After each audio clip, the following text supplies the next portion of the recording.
पढ़े भाई।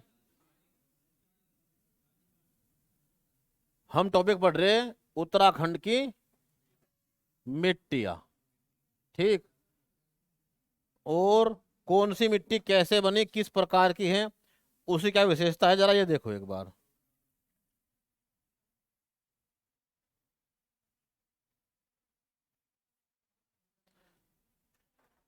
सबसे पहले सारे भारत की मिट्टियाँ, फिर उत्तराखंड की मिट्टियाँ, क्योंकि ये इंटरकनेक्ट है। सुनना ध्यान से। भारत आज से लगभग 57 करोड़ साल पहले केवल इतना था। और इसके आगे था एक सागर, कौन? टेथिस सागर। और यहाँ था एक ज्वालामुखी जिसका नाम था दक्कन या डेक्कन। ये ज्वालामुखी फटा और इसका लावा दक्षिण भारत में फैल गया। ठीक। जहां तक लावा फैल के चलता रहा, वहां तक की मिट्टी कैसी हो गई? जैसी आज मिट्टी को तपाएं तो उसका रंग कैसा हो जाए? लाल। वहां तक की मिट्टी लाल हो गई। तो दक्षिण भारत में जो सबसे बड़ी मिट्टी है वो कौन है? लाल मिट्टी। पूरे भारत में भी ये नंबर 2 पे है। ठीक। कहाँ पर? ये मिलती है तमिलनाडु, केरल, कर्नाटक, आंध्र प्रदेश, तेलंगाना, महाराष्ट्र, इस पूरी बेल्ट में। यानी प्रायद्वीपीय भारत की जो मुख्य मिट्टी है वो कौन सी मिट्टी है? लाल। कब बनी है? जब एक ज्वालामुखी फट के उसका लावा बहता चला गया। जहां पर लाल मिट्टी पहाड़ों पर पाई गई तो इसमें टूट फूट और हुई। मिट्टी कहाँ से आई, कैसे बनी, कहाँ से आई? तो प्रश्न चल रहा है ये। मिट्टी कहाँ से आई? भूगर्भीय हलचलों से आई। धरती के अंदर से जो एक्टिविटी थी उससे आई। और प्लस मिट्टी है, एक ही वर्ड ध्यान रखना, स्टोन डस्ट। यानी ये पत्थरों का चूर्ण है जो लाखों साल में दो प्रक्रियाओं से बना है। किससे? अपक्षय और अपरदन। इरोजन और वेदरिंग। ये दो क्या चीज है? मिट्टी कैसे बनती है? ठीक। क्या कैसे? Physically, chemically. यानी जल के मिलने से, सूरज से जितने पत्थर हैं ये सिकुड़ और फैल रहे हैं। और इनकी जब भी हलचल होती है तो रगड़ होती है और उससे इनके हल्के हल्के टुकड़े टूट जाते हैं, जो बाद में पीसते पीसते टूटते टूटते क्या बन जाते हैं? मिट्टी। यह है टूटना। अपरदन यानी टूट फूट। तो इन दो क्रियाओं से, एक में तो तापमान, जल, केमिकल, फिजिकल, ये सब चेंज आ रहे हैं उसके स्ट्रक्चर में। और एक हो रही है टूट फूट। किसके अंदर? जो धरती के ऊपर क्रस्ट है उसके अंदर, धरती के सबसे ऊपर की परत पे, जिसपे पर्वत, पठार, ये सब चीजें हैं, इनसे बन रही है मिट्टी। उसके रंग किससे हो रहे हैं? भूगर्भीय हलचलों से। क्या? यहां ज्वालामुखी निकला तो मिट्टी कैसी होगी? लाल रंग की। लेकिन पर्वतीय ढालों पे जब ये लाल मिट्टी मिली तो ये और टूटी। और टूटने के बाद कैसी बनी? लेटेराइट मिट्टी। कैसी मिट्टी? लेटेराइट। यानी लाल मिट्टी के टूटने से कैसी मिलती है? आप ईंट के ऊपर पानी डालो, पानी एकदम सोख ले, जैसे क्या लगा जाए उसके अंदर? गत्ता। तो ये काम किसके अंदर करती है? लाल मिट्टी भी करती है। और लाल से टूट के जो बने हुआ क्या? लाल मिट्टी का चूरा, वो भी कौन है? लेटेराइट। कहाँ मिलेगी? पर्वतीय ढालों के ऊपर। किसके लिए फेमस है? चाय के लिए फेमस है, कॉफी के लिए फेमस है। और जितने भारत के मसाले हैं सब किसमें होते हैं? लेटेराइट मिट्टी में। लाल नहीं, लेटेराइट मिट्टी में। जितने भी तंबाकू हैं, जितने भी तंबाकू हैं, दालें हैं, सब किसमें होती हैं? लाल मिट्टी में। सोयाबीन लाल मिट्टी में। यानी बहुत बड़ी मात्रा में दक्षिण भारत की जो फसलें हैं वो किसमें होती हैं? सारे खट्टे फल, सारा नींबू, सारा केला किसमें होता है? लाल मिट्टी में। अब जहां पर ज्वालामुखी भयंकर था तो तुमने देखा होगा ईंट पहले लाल होती है, जो भयंकर तप जाए वो कैसी होती है? काली। तो ज्वालामुखी के मुख के आसपास मिट्टी कैसी हो गई? काले रंग की। तो इस गुजरात की, महाराष्ट्र की, थोड़ा एरिया मध्य प्रदेश का, इसकी मिट्टी कैसी है? काली मिट्टी है। और काली मिट्टी में और जो मिट्टी बाहर पड़ी रास्ते पे, इसमें अंतर है। कैसा? जो काली मिट्टी है इसकी एक खास बात है, बाहर वाली मिट्टी में तुम पानी डालो वो कहाँ भागा दमादम? नीचे। और उसे उठाओ, रगड़ो, तो उसके जो किरकल है, छोटे छोटे कण हैं, वो क्या करेंगे? रगड़ पैदा करेंगे। उसमें क्या है? क्रिस्टल्स। इस काली मिट्टी में इतनी भयंकर गर्मी थी कि सारे क्रिस्टल फूंक दिए, इसके अंदर कोई क्रिस्टल नहीं मिलता। क्रिस्टल फ्री मिट्टी, एकदम चिकनी। पानी डालो तो एकदम मुलायम, और सूख जाए तो एकदम कठोर। हम क्या बनाते हैं इसके? चूल्हे, बर्तन, सामान इत्यादि हमारे यहाँ मिलती है। कहाँ? जोहड़ तालाब या अन्य के अंदर। और दक्षिण भारत में कहाँ मिलती है? महाराष्ट्र के अंदर। जितनी धरती के ऊपर मिट्टियाँ हैं, इस मिट्टी की एक खास बात है, इसमें एक बार पानी डाल दो तो उसे बहुत लंबे टाइम तक स्टोर रखे। जितनी मिट्टियाँ हैं, सभी मिट्टियों में सर्वाधिक जल धारण क्षमता किस मिट्टी में मिलती है? काली मिट्टी में। तो इस मिट्टी में एक बार पानी डालने के बाद दोबारा जरूरत नहीं पड़ती 15-20 दिन या महीनों तक। ठीक, यानी अगर 2-3 महीने में 1-2 बारिश भी हो जाए तो इसमें फसल पैदा हो सकती है। तो भारत में जहाँ ये मिट्टी, दुर्भाग्य से वहाँ पानी भी नहीं है। उसका एक कारण खुद ये है, आपके हमारे यहाँ पानी का भयंकर दुरुपयोग है। रात दिन चले टुल्लू पंप कोई देखने वाला नहीं है। ठीक, क्या पानी पीना 1 गिलास और फूक कितना? 100 गिलास। ठीक, अगर राजस्थान वाले हमें देख ले तो क्या कहें कितने पागल है बताओ। लेकिन यहाँ फायदा क्या है कि यहाँ मिट्टी के कण कैसे हैं? मोटे, जो ग्राउंड वाटर को एकदम करते हैं रिचार्ज। और यहाँ उत्तर भारत में इतने भी लोग हैं, हम यहाँ के रहने वाले कभी थे ही नहीं। हम सब कहाँ के रहने वाले थे? हम रहने वाले 3-4 राज्यों के। कहाँ के? हरियाणा, झुंडी झुंड, बुरी हालत, बेकार जमीन। वो तो उन लोगों ने भयंकर मेहनत की और जमीन उपजाऊ बना ली। कहाँ से आए हम? पूरे उत्तराखंड में कोई हिस्ट्री नहीं है, यहाँ कोई चौहान नहीं था। सब कहाँ से आ रखे? राजस्थान से। कोई यहाँ का नहीं है। ठीक, क्या जितने भी लोग यहाँ गुजर हैं, सब कहाँ से आ रखे? यहाँ का कोई नहीं है। यानी मैक्सिमम लोग अब से कई सौ वर्षों पहले यहाँ पलायन कर गए, और उस पलायन में सबसे बड़ा कारण था युद्ध और पानी। जिन क्षेत्रों से हम आए, गुजरात से, हरियाणा से, राजस्थान से, उन क्षेत्रों के अंदर पानी की बहुत दिक्कत थी, और लगातार के होते युद्ध, चाहे बाहरी हमलावरों के, चाहे कुछ भी अन्य के, यहाँ बड़ी मात्रा में लोगों का पलायन हुआ। और इस पानी ने ही क्या समस्या खड़ी कर दी? यहाँ बाढ़ थी, और कुछ एरिया तो कहाँ बस गए? अच्छे स्थानों पे, और कुछ लोग बाढ़ क्षेत्रों में बस गए। जहाँ नदी की बाढ़ थी, कौन? सारा लक्सर, सारा खानपुर, सब कहाँ बसा पड़ा? जो बाढ़ क्षेत्र है। यानी जहां नदी का पानी हर साल फैलेगा पता है, लेकिन जगह चारों तरफ क्या हो चुकी है? बुक। तो हम कहाँ रहेंगे फिर? इनके आसपास नदियों के ही। इसे भी निपटेंगे कैसे? निपटना, बांध बनाएंगे, कुछ करेंगे। और एक दिक्कत क्या होगी? मिट्टी की परतें जो खेत हैं उन पर चढ़ती जाएगी, रेत की, जो कहाँ है? इनके आसपास। उपजाऊपन क्या रहेगा? कम। यानी पलायन हुआ बहुत बड़ी मात्रा में। और उस पलायन में किसका योगदान है बड़ी मात्रा में? ग्राउंड वाटर कम होना। यानी पानी ने हमारा पलायन किया। जबकि इस मिट्टी में क्या खासियत है? इस मिट्टी में खास बात यह है कि जितनी भी पानी है ये अपने पास स्टोर रखे। तो हमारे पास ग्राउंड वाटर बहुत ज़्यादा है।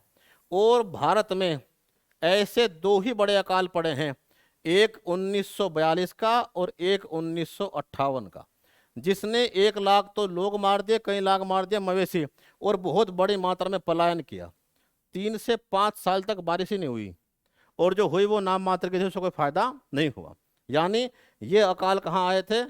पूर्वी भारत में। तो पूरे भारत से, पूर्वी से भी और पश्चिमी से भी, राजस्थान से, गुजरात से, हरियाणा से, जो लोग यहाँ आके बसे हैं, या कहाँ से? पश्चिम बंगाल से। कहाँ चले आए? आज हमारी थारू जनजाति उत्तराखंड की किनकी है? पश्चिम बंगाल की। कहाँ से? झारखंड से, महतो, मुंडा। यानी वो लोग जिनका यहाँ कोई मतलब नहीं था, लेकिन वो यहाँ आके बसे। अर्थात क्या? पानी ने, युद्धों ने बहुत पलायन किया, और जहाँ पानी की दिक्कत है वहाँ चुनौती है। यहाँ भयंकर चुनौती है। यहाँ मई जून के आसपास पानी के लिए भिजवानी पड़ती हैं ट्रेनें। इस मिट्टी की दिक्कत यह है कि ये ग्राउंड वाटर, जो भूमिगत जल है, उससे स्टोर होने नहीं देती। यानी जैसे कटोरे में पानी रखा हो, पानी की हर बूंद कहाँ रहेगी? इसी में। और बहुत कम पानी कहाँ जाएगा? छन के नीचे। इसीलिए जो ग्राउंड वाटर यहाँ कैसा है? बहुत ही कम। ये लोग डिपेंड है किसके ऊपर? वर्षा के ऊपर। अर्थात 3 तरह की मिट्टियाँ हैं। इस मिट्टी में जब पानी बहुत लंबा रुका रहता है, इसीलिए गन्ना और कपास साउथ इंडिया में जहाँ होते हैं वो महाराष्ट्र की बेल्ट है, ठीक। तो लाल मिट्टी, लेटेराइट मिट्टी और काली मिट्टी। अब इनसे अलग यहाँ कभी क्या था, सागर जहाँ हम खड़े हैं, मध्य प्रदेश से लेकर और आज के लद्दाख तक बहुत खतरनाक सागर था, और इसके सामने था एक महाद्वीप का हिस्सा, यूरोप प्लस एशिया, जिसका नाम था यूरेशिया। इसके बाद जो हमारी स्ट्रक्चर हुई वो लगभग इस प्रकार की हुई जैसी ये आज है। कब हुई? आज से 6.5 करोड़ साल पहले। जब ये सागर तो कहाँ भाग गया, नीचे, और टक्कर हुई हमारी किससे, यूरेशिया से। और यहाँ तो बने ऊंचे ऊंचे पर्वत, और पर्वत भी एक बार में नहीं बने। सबसे पहले बना महाहिमालय, उसके बाद बना मध्य हिमालय, और उसके बाद बना कौन? बनने की यह प्रक्रिया 6.5 करोड़ साल पहले शुरू हुई, 6.5 करोड़ वर्ष पूर्व। और कब खत्म हुई? आज से 20 लाख साल पहले, बहुत ज्यादा देर नहीं हुई। भूगोल में 10 करोड़ भी एक सामान्य समय है, 10 करोड़ साल भी। तो 6.5 करोड़ साल में हिमालय बना, और आज तक भी पूरा नहीं बन पाया, अपने बनने की प्रक्रिया से लगातार गुजर रहा है। और हर साल जो भारत की प्लेट है ये कहाँ जा रही है, नीचे, और हिमालय कहाँ उठ रहा है, ऊपर। पिछले कुछ सालों में हिमालय 2 मीटर ऊपर उठ चुका है, पूरा पूरा हिमालय 2 मीटर ऊपर। तो जितना ऊपर उठेगा उतनी इसमें हलचल पैदा होंगी, उतने भूकंप आने वाले, आने वाले भूस्खलन। और जहां हम खड़े हैं, जहां कभी सागर था, यहाँ तो बन गए ऊंचे ऊंचे पर्वत, और यहाँ बनी बहुत गहरी गहरी खाइयाँ, किलोमीटरों गहरी खाई। जो सागर है इसकी औसत गहराई कितनी होती है, 4.5 किलोमीटर। और नॉर्मली कैसे होते हैं ये, 6 किलोमीटर गहरे। तो यहाँ से किलोमीटर गहराई तक क्या है, जहाँ हम खड़े, खाइयाँ। इन खाइयों में 3 नदियाँ इस ऊंचे पहाड़ों से निकली। कौन कौन सी? एक और तो सिंधु, और उसकी सहायक नदियाँ कहाँ तक की, काबुल तक की, अफगानिस्तान तक की, और कहाँ, सारे भारत तक की। सिंधु और उसकी सहायक नदियाँ। दूसरी कौन? गंगा और उसकी सहायक नदियाँ। और तीसरी ब्रह्मपुत्र। तो कहाँ से? पाकिस्तान से लेके और म्यांमार तक, इस हिमालय तक, ये पूरी क्या थी, खाड़ी खाड़ी, किलोमीटर गहरी। इनमें गाद मिट्टी आके भरती रही, और उस गाद मिट्टी से जो मिट्टी जल के साथ बहकर आई, उसने बनाई एक मिट्टी, कौन? जलोढ़ मिट्टी, एल्यूवियल सोयल। कहाँ बनी? इसमें पानी की मात्रा बहुत ज़्यादा है, और पानी की स्रोत भी बहुत ज़्यादा है। क्या? गन्ना और चावल इसकी मुख्य फसलें हैं। अब मिट्टी यहाँ कौन सी है? लाल कहाँ है, लेटराइट कहाँ है, काली कहाँ है, जलोढ़ कहाँ है? नंबर 1 मिट्टी भारतीय कौन है? ये। नंबर 2 मिट्टी भारतीय कौन है? ये। और नंबर 3 मिट्टी भारतीय कौन है? काली मिट्टी, जलोढ़, लाल और काली। अब हिमालय की मिट्टियां कैसे बनी? जैसे ये पहाड़ निचली ओर जा रहे थे, तो उससे हिमालय में भी क्रिया साथ साथ हुई एक साथ। कैसे? क्योंकि जब तक तुम कंसेप्ट समझने के नहीं, जब तक केवल ये रट्टा है। क्या? हिमालय बनना शुरू हुआ, ये है हिमालय, इसकी बनी है अलग अलग सीरीज। कितनी सीरीज? 1 2 3। और ये है मैदान, यानी इस मैदानी क्षेत्र में इसके ऊपर कौन? शिवालिक क्षेत्र। इसके ऊपर कौन? मध्य हिमालय। और इसके ऊपर कौन? Greater Himalaya, lesser Himalaya, outer Himalaya और प्लेन एरिया। अब धरती इस प्रकार की है अंदर तक, जिसकी 3 परतें हैं, क्रस्ट, मेंटल और कोर। इसमें 2 परतें इस प्रकार हैं, एक परत कहाँ भाग गई? एक के नीचे। तो जब ये परत निचली ओर जा रही थी, तो इस हिमालय के निचली ओर भी परतें कहाँ जा रही हैं? इस प्रकार से। अब ये जाती कोई दिक्कत नहीं थी, लेकिन धरती बहुत अंदर तक फट गई। कहाँ? 100 किलोमीटर से अधिक गहराई पर, और आग निकलनी शुरू हो गई। तो हिमालय के नीचे, महान हिमालय से यहां तक क्या निकल रही है बड़ी मात्रा में? भूतापीय ऊर्जा, जियोथर्मल एनर्जी। Geothermal energy. धरती के अंदर भयंकर तापमान है जो बाहर निकल रहा है। यह तापमान कहां से बना हुआ? धरती के अंदर धरती के अंदर बहुत सारे रेडियोधर्मी पदार्थ हैं, रेडियोधर्मी पदार्थ जिनके अंदर भयंकर तापमान है और जो आपस में घुल गए हैं और जिनसे भयंकर ऊर्जा पैदा हो रही है। अगर उसे कहीं से भी रास्ता मिल जाए तो वो एकदम निकले, इतने प्रेशर पावर से निकले कि पानी उबलने लगे। अब हिमालय इस प्रकार से बना हुआ है, ठीक है। और यहाँ पर क्या निकल रही है, धरती के अंदर से परतों के बीच में से क्या आराम आराम से ऊर्जा, और ऊपर है कौन, जल स्रोत। अब ये जल स्रोत लगातार उबल रहे हैं। तो इस महान हिमालय में चारों तरफ बर्फ पड़ी हुई है, लेकिन पहाड़ की चट्टानें अंदर तक बहुत गहरी हैं, इतनी गहरी है, इनके बीच से क्या निकल रहा है, इनके बीच से निकल रही है ये भूतापीय ऊर्जा। इसीलिए यहां पर क्या पाए जाते हैं, गर्म जल कुंड या जल स्रोत, जिन्हें भूगोल में कहते हैं क्या, गीजर। यानी हिमालय के अंदर क्या चल रही है, एक वर्ड बस, भूगर्भीय एक्टिविटी, जियोलॉजिकल एक्टिविटी। इसने मिट्टी के निर्माण में बहुत बड़ी भूमिका निभाई है। तो यहाँ तो जो पहाड़ हैं उनके अंदर क्या निकल रही, ये एनर्जी। तो यहाँ पर भयंकर पहाड़ हैं, कैसे रंग के, नीले रंग के, और किसके बने हुए, ग्रेनाइट के। ग्रेनाइट वो पत्थर जो कहाँ लगा हुआ, रसोइयों में, जो बहुत गाढ़ा डार्क कलर का है। तो यहाँ के जो पहाड़ हैं वो कैसे हैं, लगभग डार्क कलर के। जहाँ जब आप पहाड़ देखोगे हरिद्वार के, देहरादून के, और कहाँ देखोगे गंगोत्री के, तो कैसे मिलेंगे, बिल्कुल नीले नीले पहाड़, बहुत डार्क रंग के। किस पत्थर के बने हुए, ग्रेनाइट। उस पत्थर को आप ऐसे पहाड़ जा रहा हो, ऐसे काटो पूरे को, इतना बाढ़ झुका तो रहा, गिरने का नहीं, भयंकर मजबूत है, ठीक है। यानी वहां जो रोड तोड़ रखी है हमने, पहाड़ पूरा पूरा कटने का ही नहीं, बहुत भयंकर पहाड़ है, पहाड़ काट रखा है ऐसे और बना रखी रोड है, उस पर चल रहे, वो टूटता भी नहीं, ठीक है। और कहाँ, सारा हिमाचल और हमारा पिथौरागढ़ इससे बना हुआ। आगे जो मध्य हिमालय है, यहाँ पहाड़ कुछ कमजोर है, क्योंकि यहाँ भूगर्भीय हलचलें और ज्यादा हैं। तो यहाँ की जो बेसिक मिट्टी है उसे बांटती हैं कौन, नदियाँ। एक नदियों के नीचे की मिट्टी और एक उसके ऊपर की मिट्टी। जो नीचे की मिट्टी है वो कैसी है, भूरी मिट्टी है। ये बताओ, जो भी नदी के अंदर से रेत निकल रहा है वो किस रंग का है, सलेटी या भूरे रंग का। तो यहाँ की मिट्टी में उसी का योगदान है, ठीक है। भूरी मिट्टी या कैसी मिट्टी है, सलेटी मिट्टी। निचली ओर भूरी मिट्टी, ऊपर सलेटी मिट्टी, ऊपर कैसी है, ग्रेनाइट, यानी बहुत डार्क रंग की मिट्टी। अब ये क्वेश्चन आ रखा कि शिवालिक में किस प्रकार की मिट्टी पाई जाती है। तो शिवालिक में ये हलचलें बहुत ज़्यादा हैं। जब तुम कभी पहाड़ में गए हो, इवन हरिद्वार भी गए हो, देहरादून भी गए हो, तो तुमने रास्ते में क्या देखे होंगे,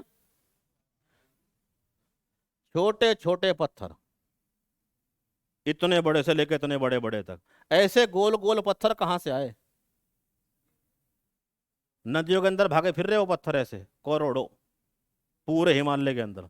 ऐसे गोल पत्थर ऐसे नहीं बने कि ऊपर चट्टान बड़ी बड़ी थी वो गोल होगी, वो घिसे कभी गोल हो नहीं सकती, ऐसी रगड़ लगने से नहीं बनते। धरती के अंदर से क्या निकला है, ज्वालामुखी लावा।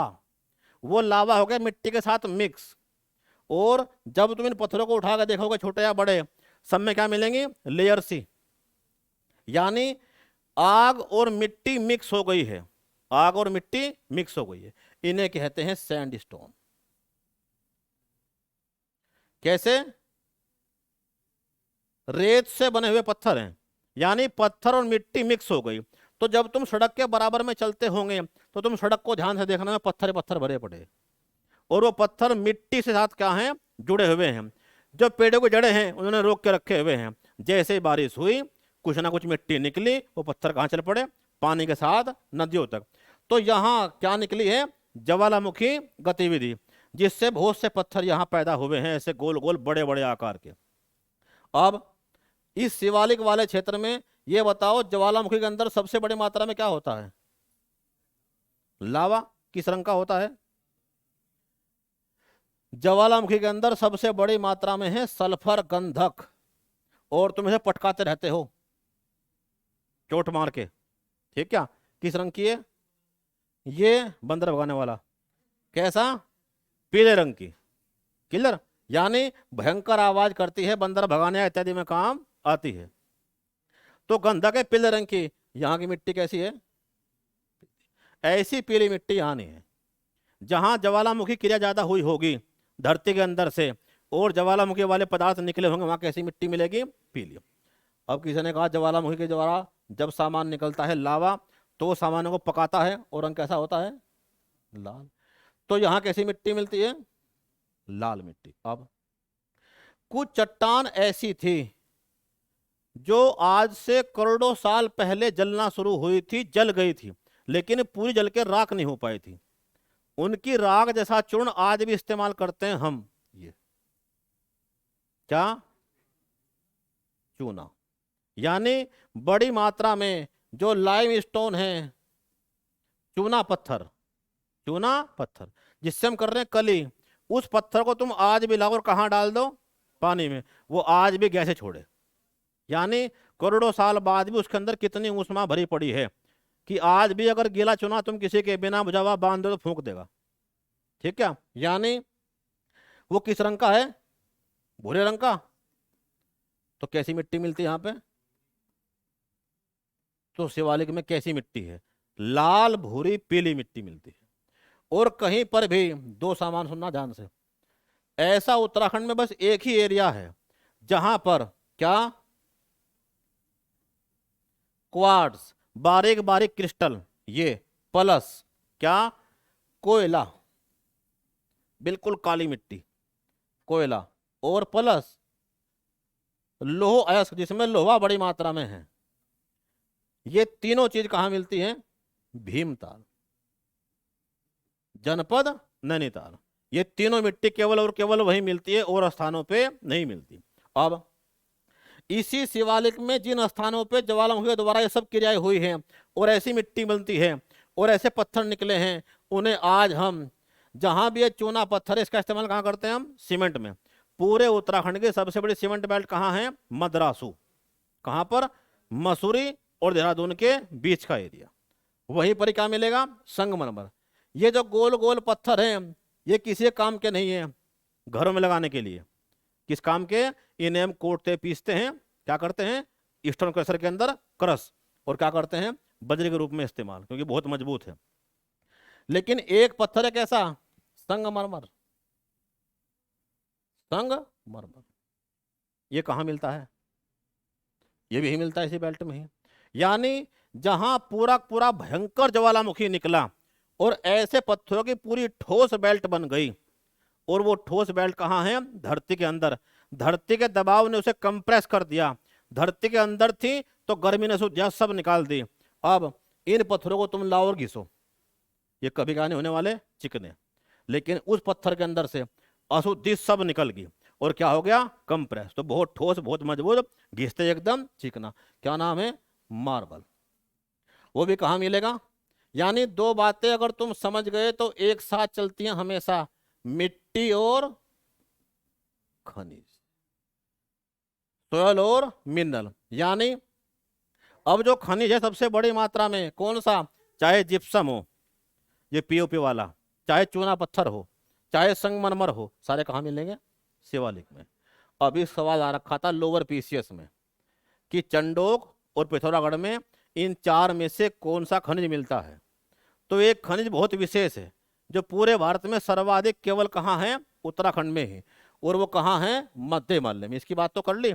यहाँ खनिज नहीं है, यहाँ क्या निकल रही है?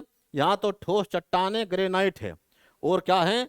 ज्वालामुखी क्रियाएं, क्योंकि पहाड़ बहुत ऊंचा हो गया है यहाँ से 5 किलोमीटर ऊपर, और धरती के अंदर से ज्वालामुखियों को निकलने के लिए क्या मिल रहे हैं? रास्ते। ऊपर पड़ा हुआ है बर्फ, बर्फ जहां पिघल गया वहीं कोई झील बन गई और वो पानी उसे उबाल रहा है, क्या बन रहे हैं? तप्त कुंड। ठीक, क्या? गीजर।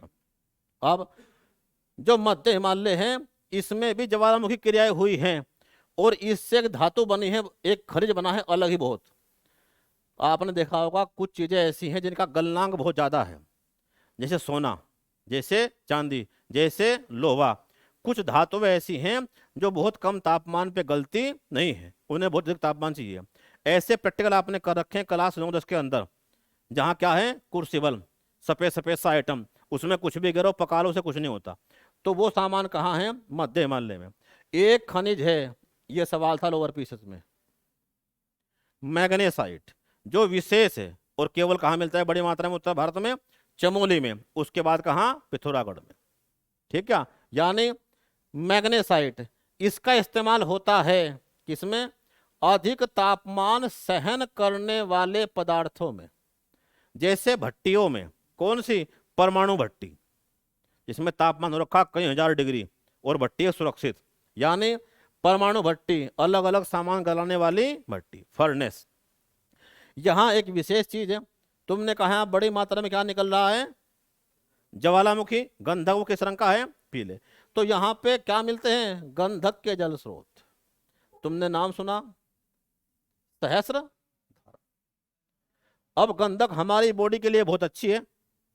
हमारा बाल क्यों चमक रहे हैं? हमारे बाल चमक रहे हैं, इसमें गंधक है, इनमें सल्फर है।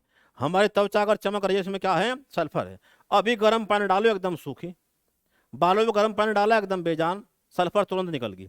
थोड़ी देर में बॉडी ने फिर भेजी वहां पे, फिर नॉर्मल किया, या हमने कोई सामान लगाया। यानी क्या लोग यहाँ क्या जा रहे हैं? त्वचा रोगी या इत्यादि। कहां पर? गंधक के जल स्रोतों के अंदर। अब यहां जो मैदानी भाग, यहां कैसी मिट्टी है?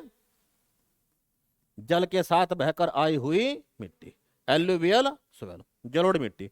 उत्तराखंड के किस भाग में कैसी कैसी मिट्टी है, क्यों बनी है, और उसकी क्या खास बात है? इतनी बातों में कुछ पूछना पूछो तुरंत जी।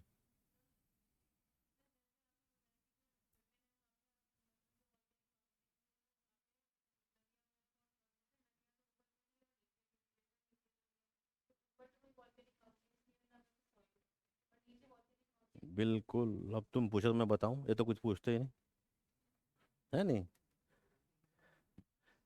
ये तो जितनी मैंने बता दिया, कसम खा ली, उतने हजम कर लिया, बात खत्म। क्योंकि अभी नहीं तो बेचारों क्या बनना, इनकी नौकरी आली फिलहाल। और ग्रामीण क्षेत्रों में जो किसी से पूछ लो, उसे राष्ट्रपति नहीं बनना, उसे क्या बनना? पुलिस। इसे पता सबसे आसान नौकरी, और 90 नंबर मेरे फिजिकल के पक्के हैं ही। बस कितने चाह रहे? 100 में से 50-60 नंबर। इतने इतना पढ़ने के बाद वैसे आ जाए, तो इससे आसान कुछ नहीं है। लेकिन तुम्हारा सवाल वाजिब है। यहां तो ज्वालामुखी एक्टिविटी बहुत ज्यादा हुई। ज्वालामुखी फटता है दो प्रकार से। कैसे?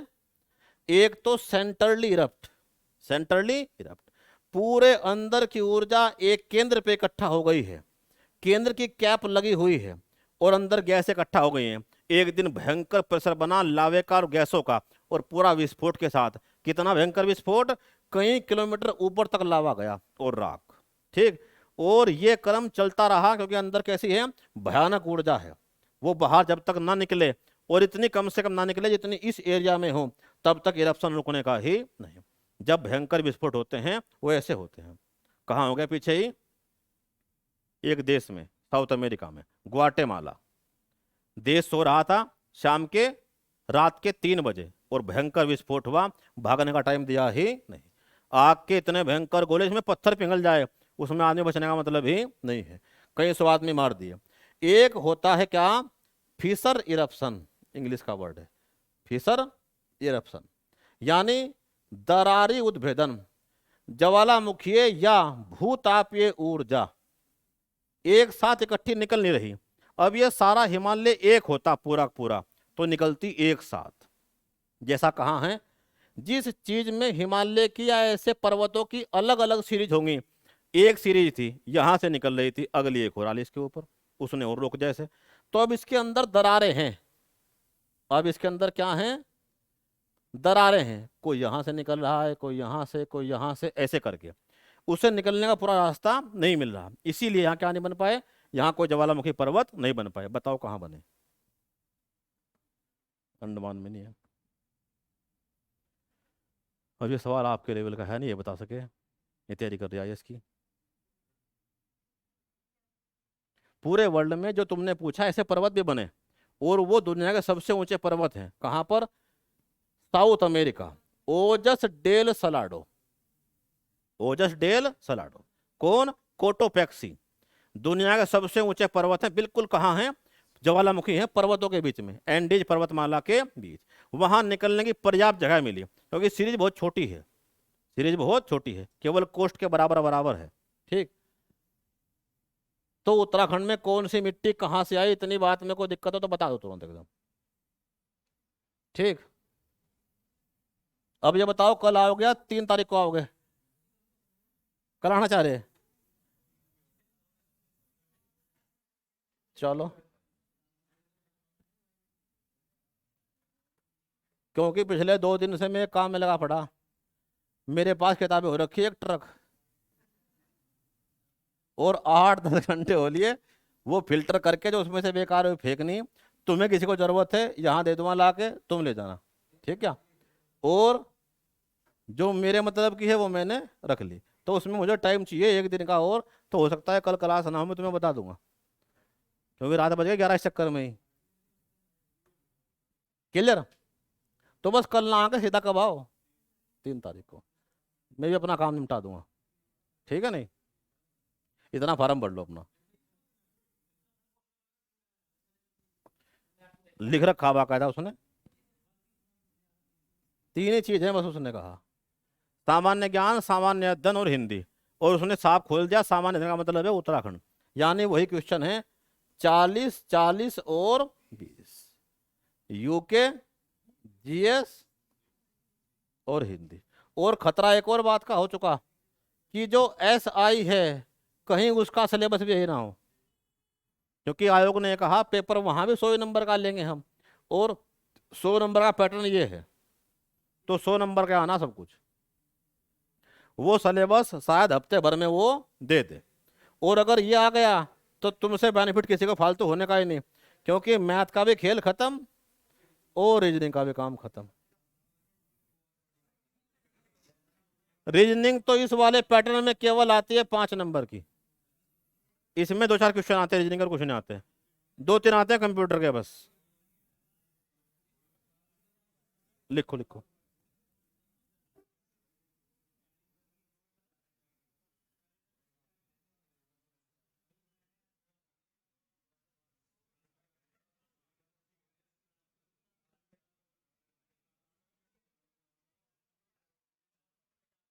लिखो, मिट्टी का निर्माण, मिट्टी का निर्माण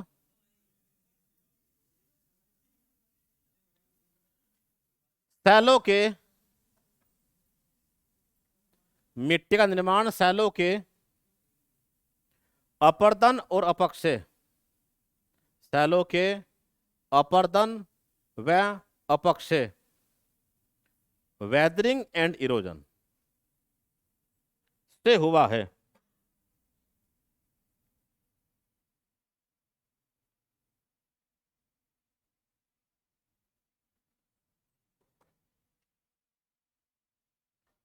और मिट्टी के निर्माण में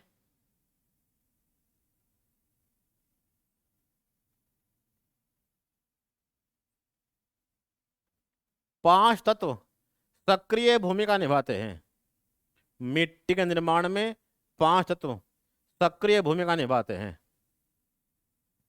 5 element play the important role for the formation of soil. पहला, मौलिक चट्टानें, बताया चट्टान टूटेगी तभी तो क्या बनेगी, मिट्टी, मौलिक चट्टानें,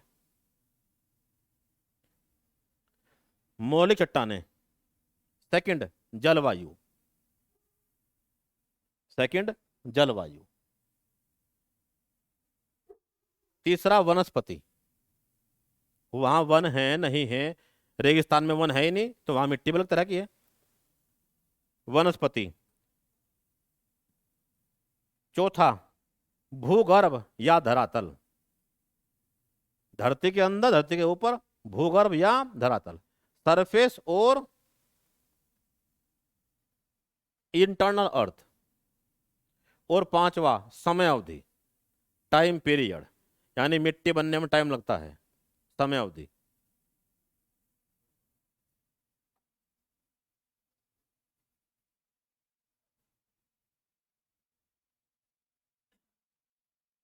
लिखो अलग, धरातल की ऊंचाई धरातल की ऊंचाई,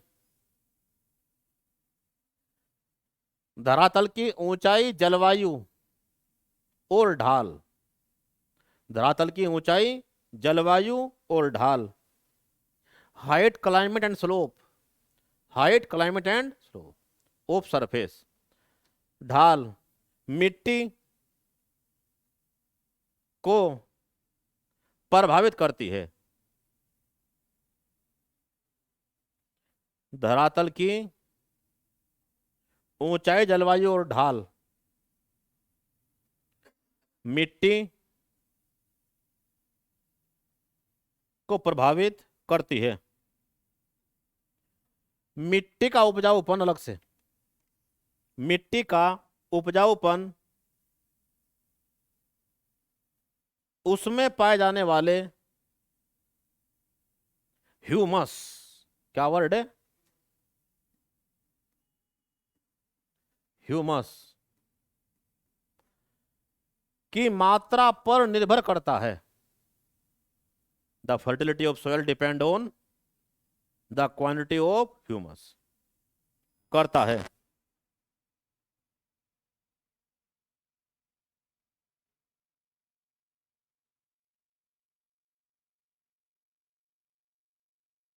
जो मिट्टी की सबसे ऊपरी परत है, जो मिट्टी की सबसे ऊपरी परत है, जो मिट्टी की सबसे ऊपरी परत है,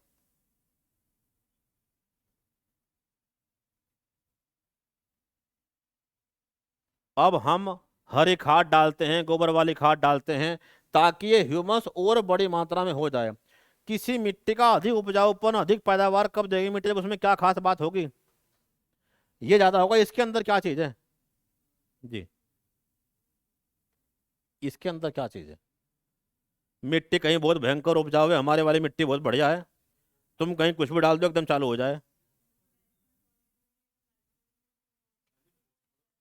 ये सब तो इसमें है, चूंकि मिट्टी के अंदर ये एलिमेंट हैं, ये तो इसमें है, लेकिन क्या खास बात है जिसमें ये बड़ी मात्रा में है, उसमें जीवित पदार्थ बड़ी मात्रा में होते हैं। कैसे होते हैं पदार्थ, जो आपको दिखाई नहीं देते, इन्हें कहते हैं माइक्रो ऑर्गेनिज्म, सूक्ष्म जीव। ये सूक्ष्म जीव एक काम करते हैं, हमने खाद डाला, छड़ाते रहे, उसे क्या पैदा होगा उसके अंदर, बढ़िया वाले बैक्टीरिया, माइक्रोब इत्यादि। जैसे हमने मिट्टी में डाले, उन जीवाणुओं ने, उन चीजों ने, माइकोराइजिया एटसेट्रा ने, कवक ने क्या वातावरण से दमादम नाइट्रोजन लेना शुरू कर दी अपने आप को जिंदा रखने के लिए, और वही नाइट्रोजन कहाँ डाल दी, मिट्टी के अंदर। इसे कहते हैं नाइट्रोजन स्थिरीकरण, नाइट्रोजन स्थिरीकरण, नाइट्रोजन फिक्सेशन, नाइट्रोजन फिक्सेशन। इसीलिए उसका उपजावन, पैदावार दमादम बढ़ गई। हम डालते हैं केचुए और बहुत सारे जीव जो दमादम क्या ले लें ऊपर से, नाइट्रोजन, और कहां भेज दें। एक पौधा ऐसा है तुर दाल, जो डायरेक्ट क्या करता है, वायुमंडल नाइट्रोजन का इस्तेमाल करता है। दालें बहुत तेजी से काम करती हैं अपने जड़ों के माध्यम से, ठीक है।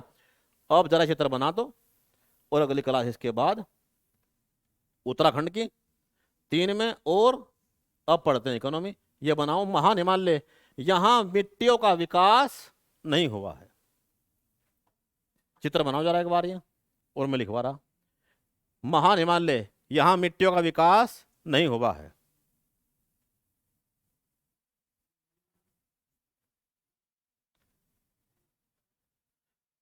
मैं बना रहा, जरा बनाना साफ सा।